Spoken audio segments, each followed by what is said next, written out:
கர்த்தருடைய நல்ல நாமத்திற்கு மகிமை உண்டாவதாக. இந்த நித்திய வெளிச்சம் தொலைக்காட்சியின் மூலமாக உங்களை காண்பதிலே கர்த்தருக்குள் நான் மிக்க மகிழ்ச்சி அடைகிறேன். தேவனாய் கர்த்தர் இன்றைக்கு நம்மோடு கூட பேசுவாராக. சங்கீதங்களின் புஸ்தகம் 37ஆம் சங்கீதம் அதனுடைய 25வது வசனத்தை நான் வாசிக்கிறேன். நான் இளைஞனாயிருந்தேன், முதிர் வயது உள்ளவனும் ஆனேன். ஆனாலும் நீதிமான் கைவிடப்பட்டதையும் அவன் சந்ததி அப்பத்துக்கு இறந்து திரிந்ததையும் நான் காணவில்லை. எனக்கு அருமையான தேவனுடைய பிள்ளைகளே, உதவி செய்வேன் என்று சொல்லி வாக்குறுதி அளித்து இறுதியிலே கைவிட்டு விடுகிறவர்கள் அநேகர் இந்த உலகத்தில் உண்டு. நீ இதை செய், நான் உனக்கு உதவிக்கு வருவேன், நான் பார்த்து கொள்வேன் என்று சொல்லி நாம் ஏதாவது ஒன்று செய்து மாட்டிக்கொள்ளும் போது நம்மை கைவிட்டு விடுகிறவர்களும் உண்டு. நான் இருக்கிறேன், கவலைப்படாதே என்று சில காரியங்களை துவங்க வைத்துவிட்டு பாதியிலே கைவிரித்து விடுகிறவர்களும் ஏராளம் உண்டு. உன்னை கடைசி வரை கைவிட மாட்டேன் என்று கூறி பாதியிலே விட்டு விடுகிற கூட்டங்களும் அநேகம் உண்டு. நண்பர்களை நம்பி, உறவினர்களை நம்பி, அதிகாரிகளை நம்பி, இன்னும் அநேக மனிதர்களை, உறவுகளை நம்பி கைவிடப்பட்டு நிற்கதியாய் நிற்கிறவர்களும் உண்டு.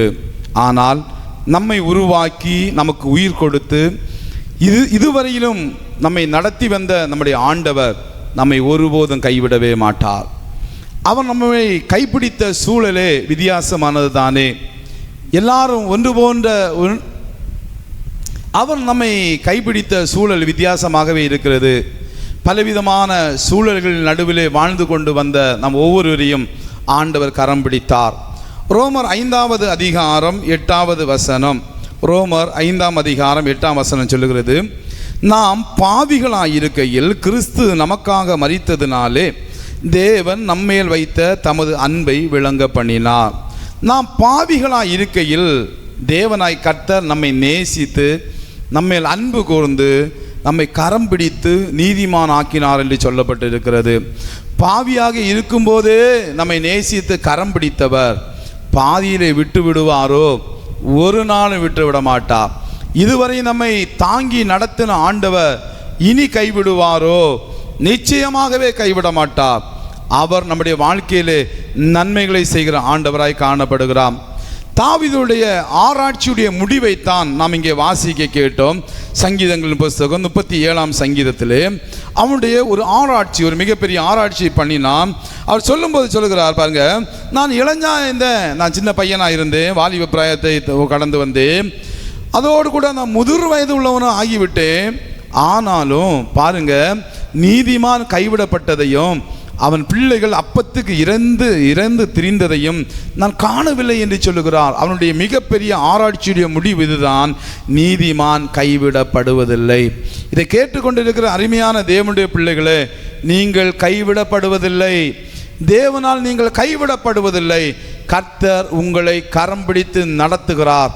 கடைசி வரையிலும் அவர் கரம் பிடித்து நடத்துவார்.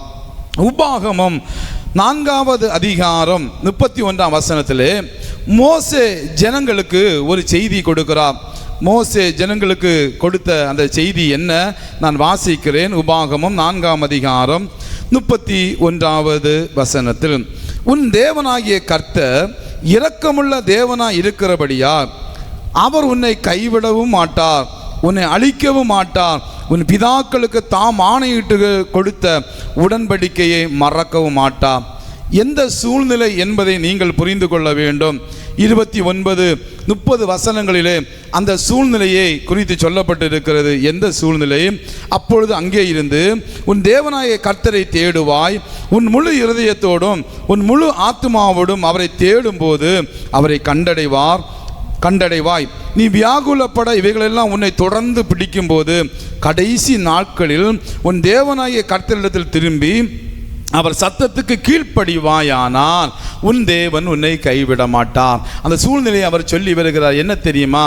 ஆண்டவர் உன்னை இந்த இடம் வரையில் நடத்தி வந்தார், நீ அவரை விட்டு பின்வாங்கி போய் நீ அவரை விட்டு தூரமாய் போவது நிமித்தமாய் உன் வாழ்க்கையில் பிரச்சனைகள் வரும்போது, உன் வாழ்க்கையில் கஷ்டங்கள் வரும் பொழுது, வேதனை அனுபவம் வரும் பொழுது, அப்பொழுது நீ கர்த்தரை நோக்கி பார்க்கும் பொழுது அவர் உன்னை கைவிடவே மாட்டார், அவர் உன்னை விட்டு விலகவே மாட்டார் என்று சொல்லுகிற ஒரு நல்ல செய்தியை கொடுக்கிறார். போகிறார். ஒருவேளை நீ ஆண்டவர் விட்டு தூரம் போயிருக்கலாம். இந்த செய்தியை கேட்டுக்கொண்டிருக்கிற உங்களுக்காகவே கர்த்தர் பேசி கொண்டிருக்கிறார். கர்த்தரை விட்டு தூரம் போயிருக்கலாம். அது உங்களுடைய பணி நிமித்தமாகவோ, உங்களுடைய படிப்பு நிமித்தமாகவோ, உங்கள் குடும்பத்தின் சூழ்நிலை நிமித்தமாகவோ, ஏதோ ஒரு சூழ்நிலையிலே நீங்கள் தூரம் போயிருக்கலாம். தூரம் போய் ஆண்டவரை மறந்து வாழ்ந்து கொண்டிருக்கலாம். பல பிரச்சனைகள், பல கஷ்டங்கள் வரும்போது ஐயோ நான் தவறு செய்து விட்டேன் என்று சொல்லி திரும்பவும் ஆண்டவரிடத்தில் வரும்பொழுது ஆண்டவர் நம்முடைய பழைய பாவங்களை சுட்டி காட்டி அன்றைக்கு என்னை விட்டு போன அல்லவா, இப்போ எப்படி தேடி வந்தா என்று சொல்லி நம்மை புறந்தள்ளுகிற தெய்வம் அல்ல. மனுஷங்க தள்ளிடுவாங்க. உனக்கு நன்மை செய்த போது நான் செய்த நன்மையை மறந்து போனாய் அல்லவா, இனி எங்கிட்ட வராதே என்று சொல்லி ஒருவேளை மனிதர்கள் தள்ளி விடுவார்கள், உறவுகள் தள்ளிவிடும். ஆனால் ஆண்டவரோ நம்மேல் இரக்கமுள்ளவராய் இருக்கிறபடியினாலே அவர் நம்மை தள்ளி விடுகிற தெய்வம் அல்ல, நம்மை கரம் பிடித்து நடத்துகிற தெய்வம். அவர் ஒரு நாள் நம்மை விட்டு விடவே மாட்டா, ஒரு நாளும் விட்டு விடவே மாட்டா. இந்த நேரத்தில் சோர்ந்து போனவர்களா இந்த செய்தியை நீங்கள் கேட்டுக்கொண்டு இருக்கலாம், பார்த்து கொண்டு இருக்கலாம். என் வாழ்க்கை விதமாக இருக்கிறது, கர்த்தர் என்னை கைவிட்டு விட்டாரோ என்கிற கலக்கத்தோடு நீங்கள் ஒருவேளை இந்த செய்தியை கேட்டுக்கொண்டு இருக்கலாம். உங்கள் கரங்களை நீட்டி ஆண்டவரோடு சொல்லுங்க, என்னை பிடித்து கொள்ளுங்க ஆண்டவரே, நான் செய்தது தவறு தான், உம்மை விட்டு தூரம் போனது தவறு தான், உம்மை மறந்தது தப்பு தான் ஆண்டவரே, என் கரத்தை பிடித்து கொள்ளுங்கப்பா, என் கரத்தை பிடித்து கொள்ளுங்கப்பான்னு சொல்லி உங்கள் கரத்தை ஆண்டவரிடத்தில் நீட்டி நீங்கள் ஜெபித்து பாருங்கள். உங்கள் வாயை திறந்து சொல்லி பாருங்கள். உங்கள் கரத்தோடு இன்னொரு கரம் வந்து சேருவதை உங்களால் உணர முடியும். இயேசுவின் நாமத்தில் நான் சொல்லுகிறேன், உங்கள் கரத்தோடு இன்னொரு கரம் வந்து சேருவதை, இணைவதை உங்களால் பார்க்க முடியும், உங்களால் உணர முடியும். இது வேறு யாருடைய கரமும் அல்ல, நம்முடைய ஆண்டவராகிய தேவனுடைய கரம். ஏன்னா அவர் உங்கள் மேல் இரக்கமுள்ள தேவனாய் இருக்கிறார், அவர் உங்களுடைய பாசமுள்ள தேவனாய் இருக்கிறார். நீங்கள் பாவியாக இருக்கும் பொழுது உங்களை கரம் பிடித்தவர் கடைசி வரையிலும் அவர் கைவிடவே மாட்டா, கடைசி வரையிலும் கைவிடவே மாட்டா. சில பரிசுத்தவான்களுடைய அறிக்கை எப்படி இருந்தது வேதாகமத்திலே வாசிக்க போகிறோம். உபாகம புஸ்தகம் 31வது அதிகாரம் அதனுடைய 6வது வசனத்தை வாசிக்கிறேன். மோசே என்கிற பரிசுத்தவான் தன்னுடைய இறுதி நாட்களிலே தன்னுடைய ஜனங்களுக்கு அவர் கொடுத்த ஆலோசனைகள், சில அறிவுரைகளை குறித்து இந்த வேத பகுதியில் பார்க்க முடிகிறது. அவர் ஜனங்களுக்கு சொன்ன அந்த ஸ்டேட்மெண்ட் அறிக்கையை நம்ம வாசிக்க போகிறோம். பாருங்க, 6வது வசனம் சொல்லுகிறது, நீங்கள் பலன் கொண்டு திடமனதாயிருங்கள், அவர்களுக்கு பயப்படவும் திகைக்கவும் வேண்டாம், உன் தேவனாகிய கர்த்தர் தாமே உன்னோடு கூட வருகிறார், அவர் உன்னை விட்டு விலகுவதும் இல்லை, உன்னை கைவிடுவதும் இல்லை என்று சொன்னான். பார்த்தீர்களா, ஆண்டவராகிய கர்த்தருடைய வார்த்தையை மோசே அங்கே ஜனங்களுக்கு தெளிவாய் சொட்டி காட்டுகிறான். கானானின் எல்லையிலே வந்து நிற்கிற ஜனங்களுக்கு அவன் கொடுக்கிற ஆலோசனை, என் வாழ்க்கை முடிந்து போகிறது, என் ஓட்டம் நிறைவடைய போகிறது, ஆனால் நீங்கள் போகிற இடத்துல நீங்கள் பயப்படாதிருங்கள், நீங்கள் போகிற தேசத்து ஜனங்களுக்கு பயப்படாதிருங்கள், சத்துருக்களுக்கு பயப்படாதிருங்கள், எதிரிகளுக்கு பயப்படாதிருங்கள் என்று சொல்லி அவன் ஜனங்களை திடப்படுத்துகிறான். 7ஆம் வசனம் 8ஆம் வசனம் சொல்கிறது, பின்பு மோசே யோசுவாவை அழைத்து இஸ்ரவேல் எல்லாரும் பார்த்திருக்க அவனை நோக்கி, பலன் கொண்டு திடமனதாயிரு, கர்த்தர் இவர்களுக்கு கொடுப்பேன் என்று இவருடைய பிதாக்களுக்கு ஆணையிட்ட தேசத்துக்கு நீ இந்த ஜனத்தை அழைத்து கொண்டு போய் அதை இவர்கள் சுதந்தரிக்கும்படி செய்வாய், கர்த்தர் தாமே உனக்கு முன்பாக போகிறவர், அவர் உன்னோடு இருப்பார், அவர் உன்னை விட்டு விலகுவதும் இல்லை, உன்னை கைவிடுவதும் இல்லை, நீ பயப்படவும் கலங்கவும் வேண்டாம் என்று சொல்லி அவர் யோசுவாவையும் ஜனங்களையும் திடப்படுத்துவதை குறித்து பார்க்க முடிகிறது.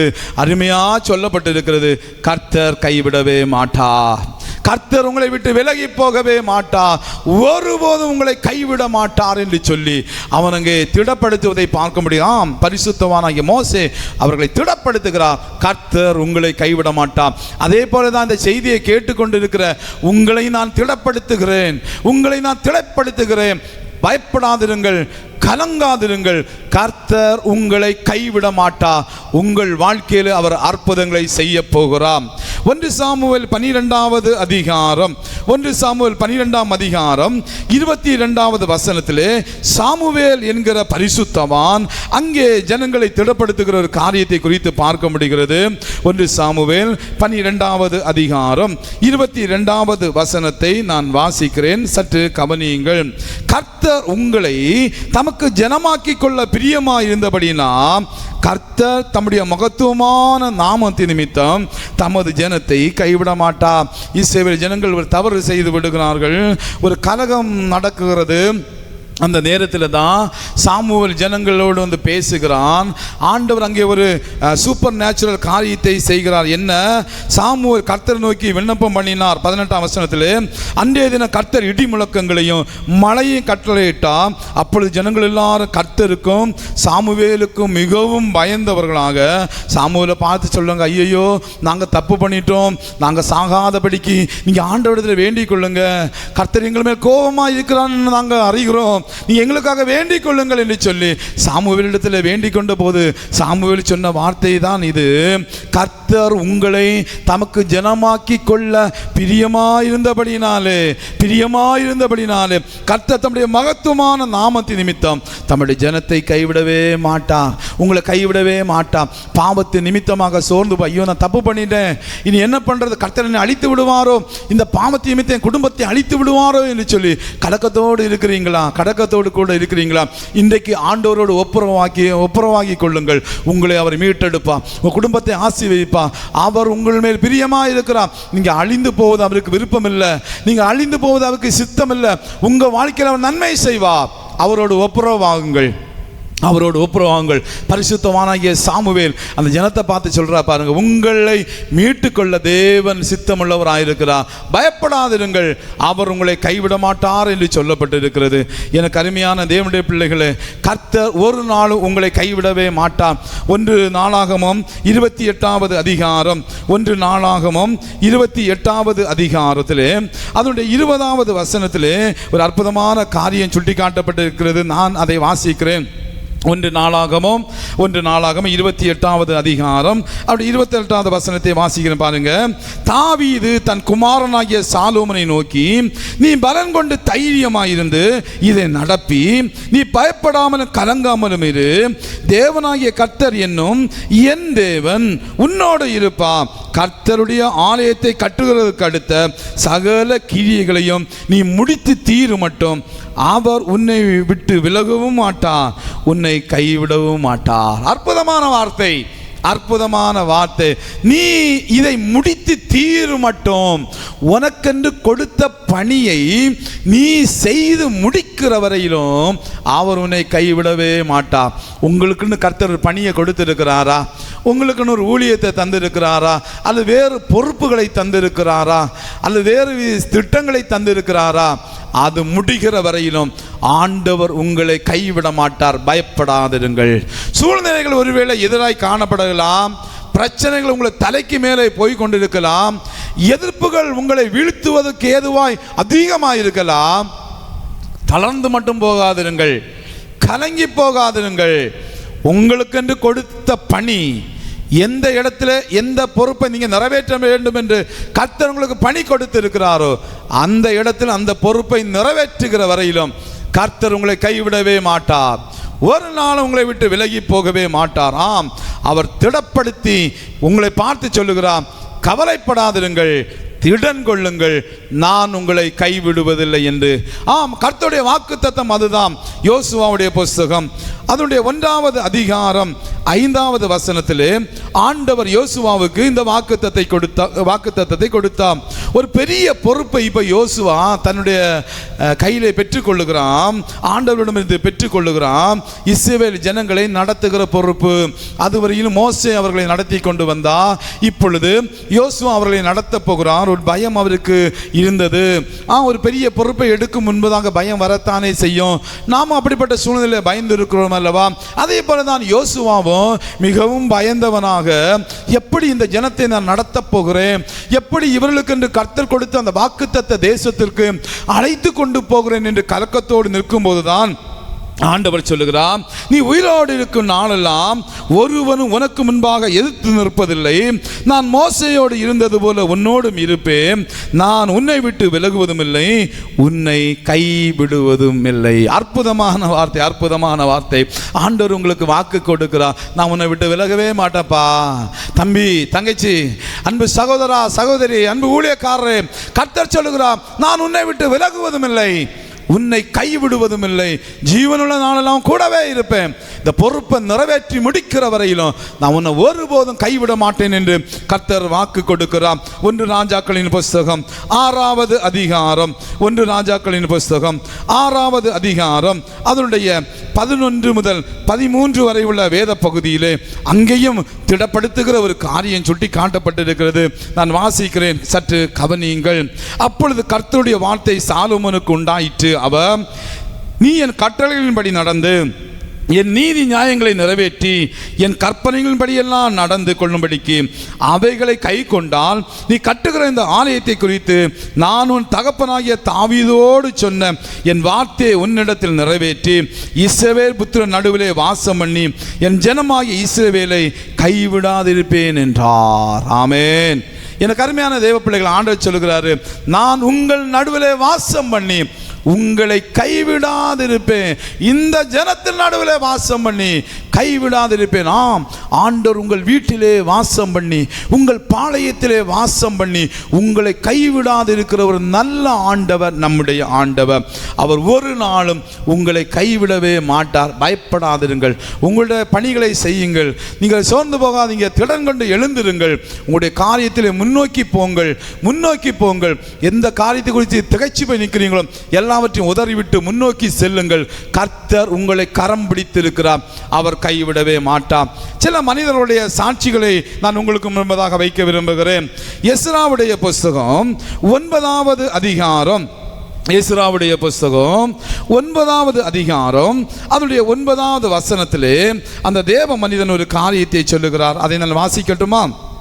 நாங்கள் அடிமைகளாயிருந்தோம், ஆனாலும் எங்கள் அடிமைதனத்திலே எங்கள் தேவன் எங்களை கைவிடாமல் எங்களுக்கு உயிர் கொடுக்கவும் நாங்கள் எங்கள் தேவனுடைய ஆலயத்தை எடுப்பித்து பாழாய் போன அதை புதுப்பிக்கும் படிக்கும் எங்களுக்கு யூதாவிலும் எருசலேமிலும் ஒரு வேலியை கட்டளையிடும் படிக்கும் பெரிசியாவின் ராஜாக்கள் சமூகத்திலே எங்களுக்கு தயை கிடைக்க செய்தார்.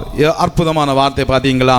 நாங்கள் சூழ்நிலை நிமித்தமாக அடிமைப்பட்டோம், நாங்கள் சூழ்நிலை நிமித்தமாக சிறைப்பட்டோம், ஆனாலும் அந்த இடத்திலும் எங்கள் ஆண்டவராகிய நீர் எங்களை கைவிடவே இல்லை. சில நேரங்களில் சூழ்நிலை நிமித்தமாக எங்கேயாவது ஒரு இடத்துல நம்ம சிக்குண்டு இருப்போம், வெளியே வர முடியாத சூழ்நிலை இருப்போம்.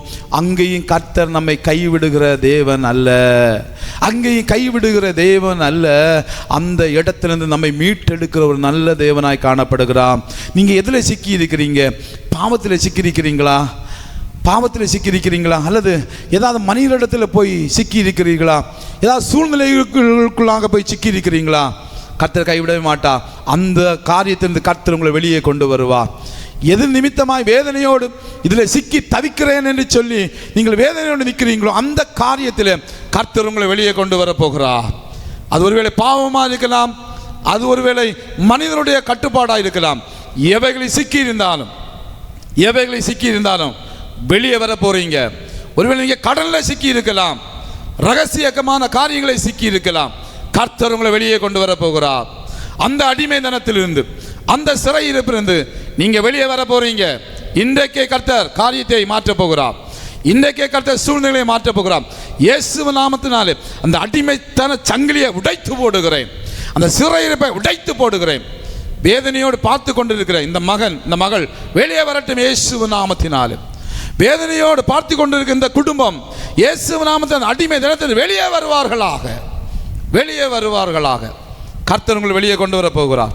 வாழ்க்கையில் கர்த்தர் அற்புதங்களை செய்ய போகிறார்.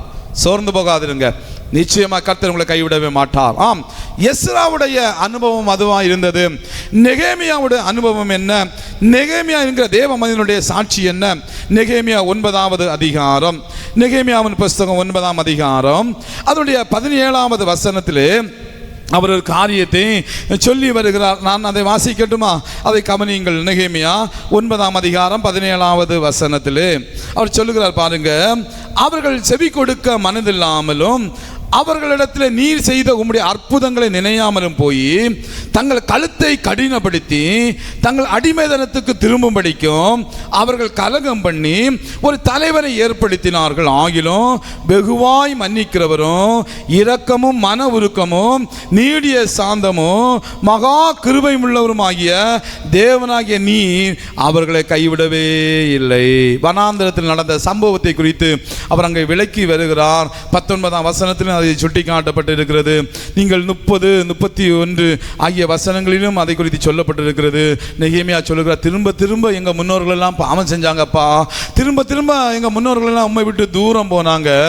ஆனாலும் நீங்கள் அவங்க மேலே வச்ச அன்புனால அந்த ஜனத்தை நீங்கள் கைவிடவே இல்லை, அந்த ஜனத்தை கைவிடவே இல்லை. அன்றைக்கு இஸ்ரவேல் ஜனங்களை கைவிடாத தேவன் உங்களை கைவிட்டு விடுவாரோ? உங்களை அவர் மறந்து விடுவாரோ? ஒரு நாளும் மறக்க மாட்டார், ஒரு நாளும் கைவிட மாட்டார். நெகேமியாவோட சாட்சி என்ன தெரியுமா? எங்கள் முன்னோர்கள் எல்லாம் திரும்ப திரும்ப பாவம் செய்த போதும் நீர் வைத்த இரக்கத்தினாலே அவர்களை மீட்டு கொண்டீர், அவர்களை கைவிடவில்லை. ஆம், நம்பிக்கை கொள்ளுங்கள், கர்த்தர் உங்களை கைவிட மாட்டார். சங்கீதங்களின் புஸ்தகம் 27வது சங்கீதத்திலே தேவ மனிதனாகிய தாவீது ஒரு அற்புதமான காரியத்தை சொல்லுகிறார். நான் வாசிக்கட்டுமா?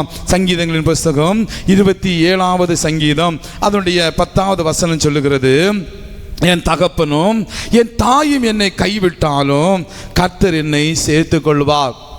வேதத்தை ஆராய்ந்த தேவ மனிதர்கள், எபிரேயத்திலே பாண்டித்தம் பெற்ற தேவ மனிதர்கள் எல்லாம் சொல்லுகிறார்கள், ஒரிஜினல்ல இவ்விதமாக இருக்கிறதாம், என் தகப்பனும் என் தாயும் என்னை கைவிட்டார்கள், கர்த்தர் என்னை சேர்த்து கொண்டார் என்று சொல்லி இருப்பதாக அவர்கள் சொல்லுகிறார்களாம். தகப்பனும் தாயும் கைவிட்டாலும், உறவுகள் கைவிட்டாலும், நீங்கள் நம்பி இருக்கிறவர்கள் யாரா இருந்தாலும் அவர்கள் கைவிட்டாலும் கர்த்தர் உங்களை கைவிடவே மாட்டார்.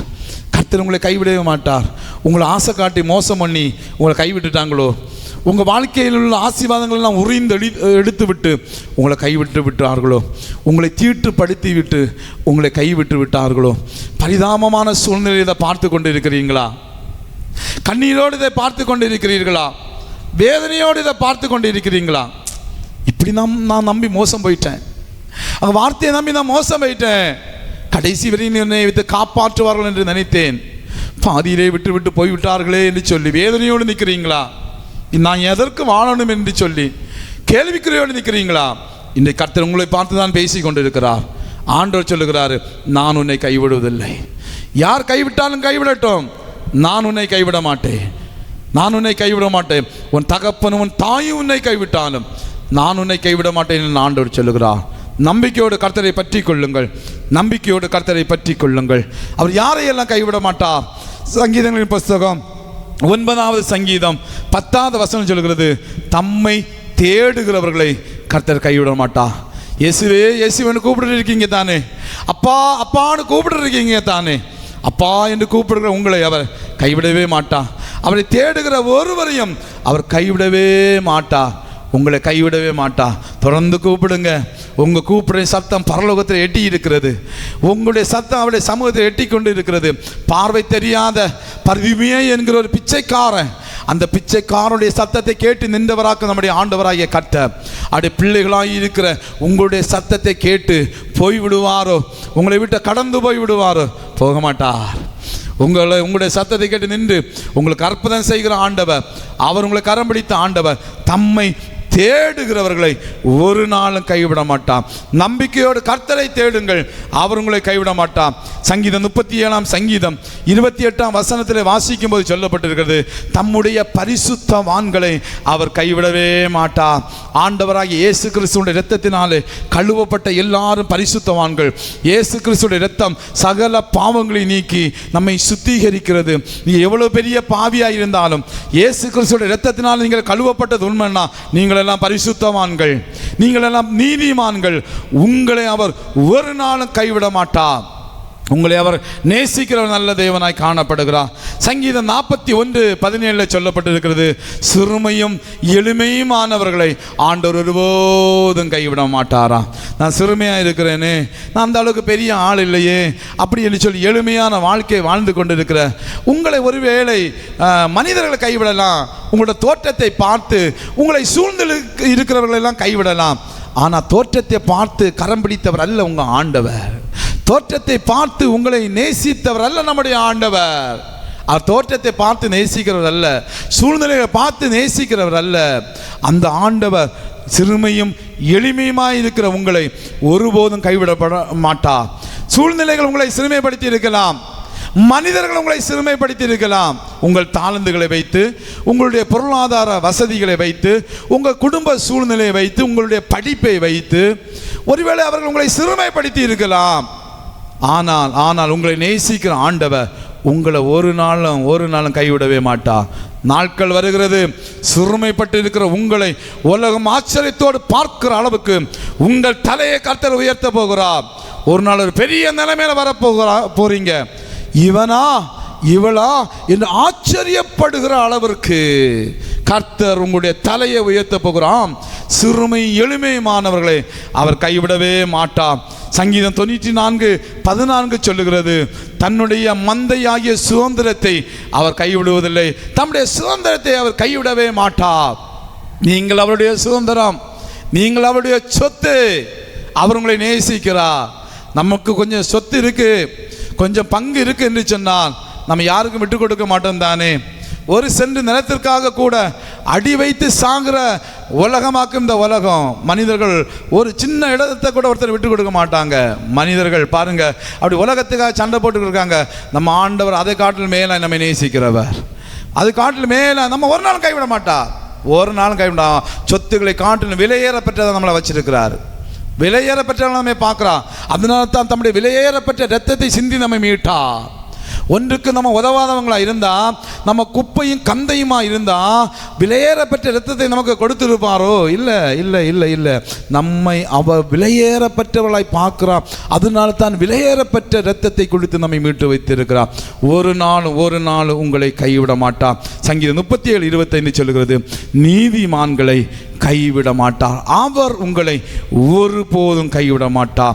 நான் உன்னை விட்டு விலகுவதும் இல்லை, உன்னை கைவிடுவதும் இல்லை என்று வாக்கு கொடுத்த ஆண்டவர் இன்றைக்கு உங்களோடு கூட பேசி கொண்டிருக்கிறார். எந்த நிலைமையில் இருந்து நீங்கள் இந்த செய்தியை பார்த்து கொண்டிருக்கிறீர்கள் என்று எனக்கு தெரியவில்லை. ஆனால் ஒன்று மட்டும் புரிகிறது, இன்றைக்கு உங்கள் வாழ்க்கை மாறப்போகிறது. அது மட்டும்தான் என் ஆவிக்குரிய கண்களினாலே பார்க்கிறேன். உங்கள் சூழ்நிலை மாறப்போகிறது, உங்கள் பிரச்சனை மாறப்போகிறது, உங்கள் கஷ்டம் மாறப்போகிறது. இதுவரை இருந்தது வரை நீங்கள் இருக்க போகிறதில்ல. கைவிடாத கர்த்தர் உங்களை கரம் பிடிச்சிட்டாரு. அவர் மேல் இருக்கிற அந்த அபிஷேகம், அவர் மேல் இருக்கிற வல்லமை, அவர் மேல் இருக்கிற ஆசீர்வாதம் உங்கள் மேலே வந்து சேரும், உங்கள் மேல் வந்து சேரும். நீங்கள் அற்புத விதமாய் மாறப்போகிறீங்க, அவரை போலவே மாறப்போகிறீங்க. அவர் உங்கள் வாழ்க்கையை மாற்றப் போகிறார். கரம் பிடித்தவர், மகிமையானவர், உங்கள் வாழ்க்கையை மாறப்போகிறது. ஒப்பு கொடுங்க. உங்கள் கரத்தை அவருக்கு நேராக நீட்டுங்க, உங்கள் கரத்தை அவருக்கு நேராக நீட்டுங்க. உங்கள் கரத்தோடு கர்த்தருடைய கரம் கோர்க்கப்பட்டு இருக்கிறது. உங்கள் வாழ்க்கை மாறப்போகிறது. நான் உங்களுக்காக ஜெபிக்கிறேன். நேசிக்கிற நல்ல தகப்பனே, நன்றி நிறைந்த உள்ளத்தோடு உமக்கு நன்றி செலுத்துகிறோம். இந்த தொலைக்காட்சியிலே இந்த நிகழ்ச்சியை பார்த்து கொண்டிருக்கிற யாராய் இருந்தாலும் சரி, இப்பொழுது ஒரு வல்லமை அவர்களை தொடுவதாக இயேசுவின் நாமத்தினாலே அற்புதம் அவர்கள் வாழ்க்கையில் நடக்கட்டும் என்று சொல்லி ஜெபிக்கிறேன். கைவிடப்பட்டதை போன்ற உணர்வுகளோடு யாரா இந்த இடத்துல இருந்தால் என் ஆண்டவருடைய பிரசன்னம் அவர்களை தொடட்டும். மனிதர்கள் மூலமாக கைவிடப்பட்ட நிலைமையிலே, ஏமாற்றப்பட்ட நிலைமையிலே, ஆண்டவரே ஸ்தோத்திரம், ஆசீர்வாதங்களை பறிகொடுத்த நிலைமையிலே, நன்மைகளை பறிகொடுத்த நிலைமையிலே, பரிசுத்தத்தை பறிகொடுத்த நிலைமையிலே, வாழ்க்கையை பறிகொடுத்த நிலைமையிலே வருத்தத்தோடு யாராவது இதை பார்த்து கொண்டிருந்தால் இப்பொழுதே என் ஆண்டோடைய வல்லமை அவர்கள் மேலே வந்து இறங்குவதாக, ஒரு அற்புதமான விடுதலை உண்டாவதாக இயேசுவின் நாமத்தினாலே. கலக்கங்கள் மாறட்டும், வேதனைகள் மாறட்டும். இருதயத்தின் ஆழத்தில் இருக்கிற எல்லா வேதனைகளும் மாறி போகட்டும். எல்லா புத்திக்கு மேலான தேவ சமாதானம் இருதயங்களையும் சிந்தைகளையும் கிறிஸ்து இயேசுக்குள்ளாய் காத்துக்கொள்ளட்டும். என் சமாதானத்தை உங்களுக்கு வைத்து போகிறேன் என்று சொன்னீரே ஆண்டவரே, உம்முடைய சமாதானம் ஜனங்களை நிரப்பட்டும். நிம்மதியோடு வாழ கர்த்தர் கிருபை செய்ய வேண்டும் என்று சொல்லி ஜெபிக்கிறேன். இயேசுவின் நாமத்தினாலே அன்பு ஜனங்களை நான் ஆசீர்வதிக்கிறேன் ஆண்டவரே. ஒரு தொடுதல் உண்டாகட்டும் இப்பொழுது இயேசுவின் நாமத்தினாலே. ஒரு தொடுதல் உண்டாவதாக மொத்த வாழ்க்கையும் இப்பொழுதே மாறட்டும், சூழ்நிலைகள் மாறட்டும், அற்புதங்கள் நடக்கட்டும் என்று சொல்லி ஜெபிக்கிறேன். தொடர்ந்து கர்த்தர் நடத்துங்கப்பா, ஜனங்களை சாட்சியாக நிறுத்துங்க. பெரிய காரியங்களை செய்யுங்க. இந்த தொலைக்காட்சியை ஆசீர்வதிங்க. பார்க்கிற ஒவ்வொருடைய வாழ்க்கையில் மாற்றங்கள் உண்டாகட்டும். நடத்தி கொண்டிருக்கிற அன்பு ஊழியக்காரர்களோடும் இணைந்து பணியாற்றுகிற ஒவ்வொரு சகோதர சகோதரிகளோடும் உமது கிருபையங்கரம் தங்கி இருக்கட்டும். எல்லா தேவைகளையும் சந்திப்பீராங்க.